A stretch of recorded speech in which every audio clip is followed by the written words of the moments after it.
የት ነው ያለሁት? የት ነው ያለሁት? እንደዚህ የተገረምኩበትና የተደነቅኩበት ምክንያት ምን እንደሆነ በኋላ አስረዳችኋለሁ። እስከዛ ይሄን ቪዲዮ ተመልከቱ። ቪዲዮን እያያችሁ ላይክ አድርጉ፣ አዲስ ከሆናችሁ ሰብስክራይብ አድርጉ። ቪዲዮን ከተመለከታችሁ በኋላ ሀሳባችሁን በኮሜንት ማስቀመጣችሁ እንዳትረሱ። በጌታ በኢየሱስ ስም ጌታ በኢየሱስ ጌታ ሆይ የት ነው ያለሁት? የት ነው ያለሁት? ኢየሱስ ስም የት ነው ያለሁት? የት ነው ያለሁት? ቆይ በኢየሱስ ስም እዚህ ውስጥ ጌታን አላድርም። ቆይ ምንድነው የማደርገው? ጋይስ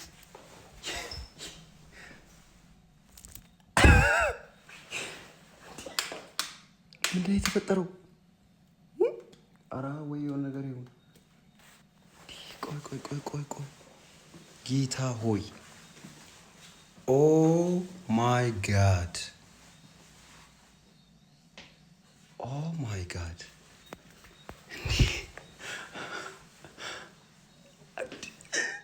እኔ ቆሜ ነው ማድረው። እስቲ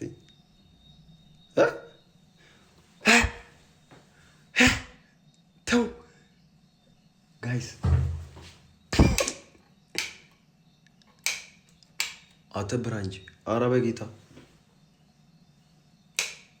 ኧረ በእግዚአብሔር ኧረ ሰው ፊት አታዋርደኝ። ኦ ማይ ጋድ በኢየሱስ ስም እሺ። እዚህ ምንድን ነው የማደርገው?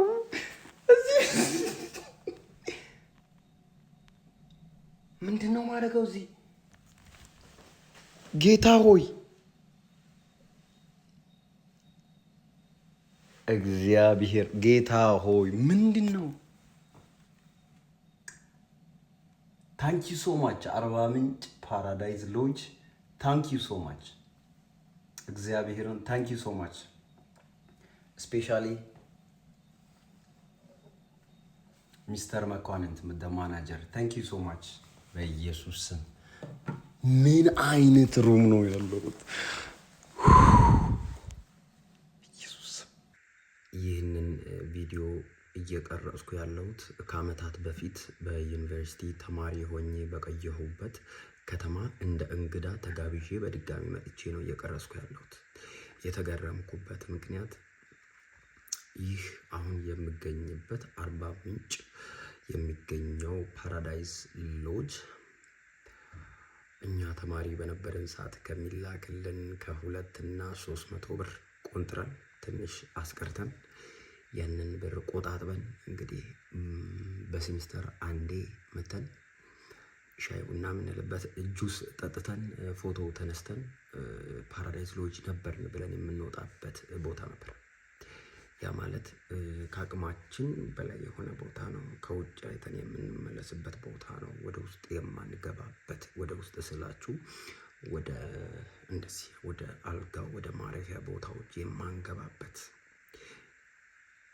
ከኛ አቅም በላይ ስለሆነ ማለት ነው። አትግቡ ብሎ ስለሚከለክሉ ሳይሆን አቅማችን ስለማይፈቅድ የማንገባበት ቤት ነውና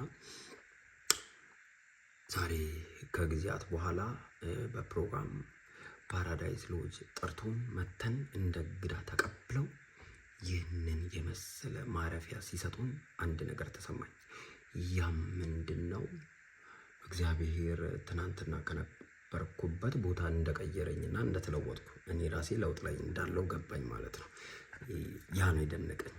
አንዳንድ ሰዎች እንዴት ሊያስቡ ይችላሉ? ፋራ ስለሆንክ ነው፣ የገጠር ልጅ ስለሆንክ ነው፣ አዲስ ስለሆነብህ ተገርመ ነው ምናምን ሊሉ ይችላል አይደል?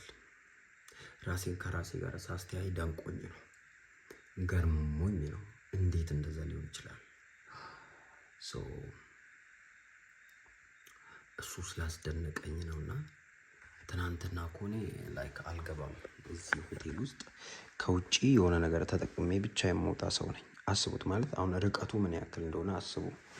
ምን ያክል 5 ትራስ ያለበት ይሄን የመሰለው ዲዛይን ተሰርቶ ያለበት ቤት ነውና እዚህ ቤት ውስጥ ስገባ እንዴት አልደነቅም? የተደነቅኩት ላይክ እኔ አሁን ምን ሆኛለሁ ማለት የሆነ ለውጥ እንዳለ ተሰምቶኝ ነው የተደነቅኩት በራሴ ማለት ነው። እና ይሄ መታጠቢያ ቤቱ ነው። ተመልከቱ፣ መታጠቢያ ቤቱ ነው።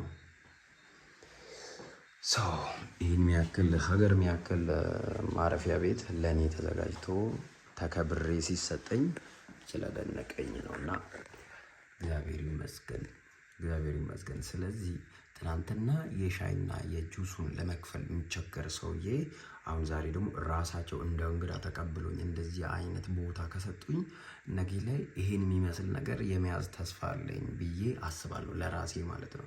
ስለዚህ ተመስገን፣ አንተ ጀግና ነህ፣ ብርቱ ነህ።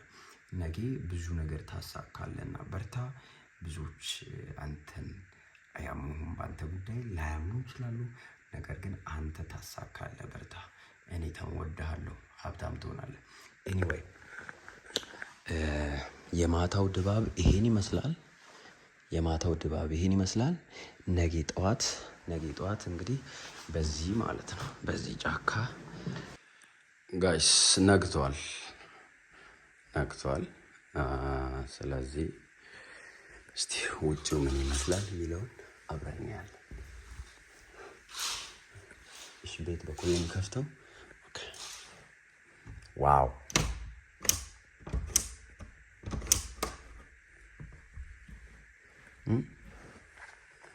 እንዴት አድርጌ ነው ከፍቼ የምወጣው? ኦኬ ቻልኩ። እዚህ ጋር መቀመጫ አለ።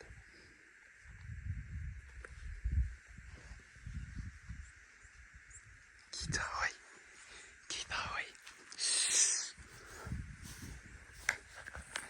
እንዴት አልደነቅም?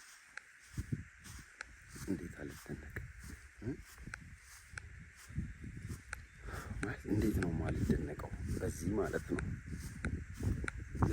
እግዚአብሔር ይመስገን። አስባችሁታል? ይሄን ነው ወደፊት የራሴ ታደርገው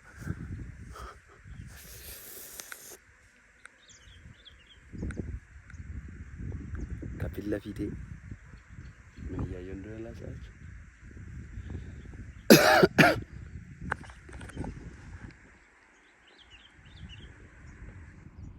ይሄ ጦሰ ዘርቤ ይባላል፣ የእግዚአብሔር ድልድይ። እነዚህ ሁለት አባያና ጫሞን የሚያገናኝ ማለት ነው። ይሄ ጦሰ ዘርቤ ይባላል። ይሄ ጫካ ነው እንግዲህ የአርባ ምንጭ ጫካ የሚባለው ይሄ ነው። እንደዚህ የአርባ ምንጭ ጫካ ይባላል። አያችሁ፣ የጧት ቪው ማለት ጧት ስትነሳ እና እኛ ያለንባቸው ቤቶች እነዚህ ናቸው።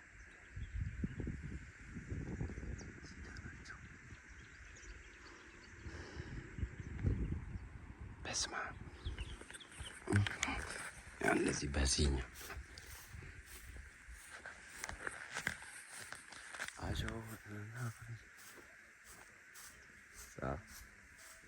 እንራመዳለን።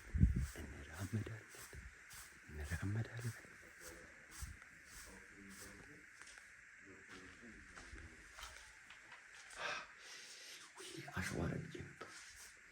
ለዚህ ነው ታንኪ ሶ ማች